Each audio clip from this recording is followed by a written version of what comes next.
Good evening, Crescent Valley. It's good to see you. So, in our household, it is bedtime, thankfully. And while I was reading my youngest daughter her bedtime story, we thought it would be a good idea to record it. Um, so, what we're going to be reading tonight is we are going to be reading a book by one of my favorite authors. And this book is called The Darkest Dark by Chris Hadfield. And for those of you guys who don't know, Chris Hadfield is he's a Canadian astronaut. It's my tongue. It is your tongue. He is a Canadian astronaut. It's my tongue. Oh, who was I want to say your tongue. maybe after, who was the first Canadian commander of the International Space Station. So he has a really interesting backstory. If you're ever interested in learning about it, if you're in grade 6, you have no choice but to learn about it. And this is a book he wrote about his childhood. So, The Darkest Dark by Canadian astronaut, Chris Hadfield. And there's beautiful artwork all throughout it. I want to sit there. You want to sit there? Okay, Yeah. come sit. Chris was an astronaut, an important and very busy astronaut. When it was time to take a bath, he told his mother, "I'd love to, but I'm saving the planet from aliens." If you look there, he has a cute little pug. So sweet. When it was time to get out of the bath and go to bed, he told his father politely, because astronauts were always polite, "Sorry, no can do. I'm on my way to Mars." An astronaut's work is never done, so astronauts do not like to sleep. But their parents do. "You're a big boy now," says Chris's father. "You have to sleep in your own bed." And Chris tried. He really did. But his room was dark. Very, very dark. The kind of dark that attracts the worst sort of aliens. But his parents meant it. Chris was going to sleep in his own bed tonight. His mom and dad checked under the bed and in the closet and even in his underwear drawer. They declared the room 100% alien-free. They tucked Chris in. They turned on the nightlight. They even gave him a special bell to ring if he was nervous. How do you think that's going to work out? Guess we'll have to see. Clang, clang, clang, clang, clang, clang, clang. They took away the bell.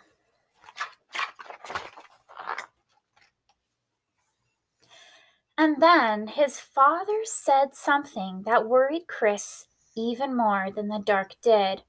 "One more peep, young man, and I'm afraid we'll all be too tired to go next door tomorrow."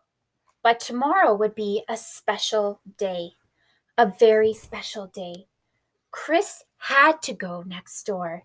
His life pretty much depended on it. What do you think is next door? So What's that? I think that's a lizard. Wizard? So Chris stayed in his own bed Wizard. without a peep. It took a long time to fall Wizard. asleep. Wizard. Shh. But when he did, he had his favorite dream. Wizard. He flew in his spaceship all the way to the moon. So you see that? His pug joined him. And you could see the Earth in the background. Wizard. The next day seemed to last forever. But finally, when the moon was shining over the lake and the summer wind was ruffling the leaves of the trees, Chris ran next door. The house was already full of people and gathered around the TV. The only TV on the whole island. Could you imagine that? There only being one TV in the whole neighborhood to watch something? Hey, Mom, Oh. what's that? Chris found a spot where he could see through the crowd, and what he saw was astronauts, real live astronauts, on the actual faraway moon. They were wearing puffy white suits and jumping for joy, jumping so high because there was so much less gravity there. Oh my goodness. The grown-ups huddled around the TV were amazed. Their whole lives long, they'd never expected to see the sight. Even Chris, who had been to the moon just the night before, was amazed. He'd never really noticed how dark it was there. Outer space was the darkest dark ever. What's that? What's that? Beautiful picture What's of that? Chris and his family looking at the moon. That night, Chris did a little experiment. He turned off all the lights in his room, even the nightlight. It was still dark, very, very dark. There were still shadows that looked a little, well, alien. Nothing had changed, but Chris had changed. He had seen that the dark He had seen that the darkest of the universe was so much bigger and deeper than the darkness in his room. But he was not afraid. He'd wanted to explore every corner of the night sky. For the first time, Chris could see the power and the mystery of the velvety black beauty of the dark. And he realized you're never really alone there. Your dreams are always with you, just waiting.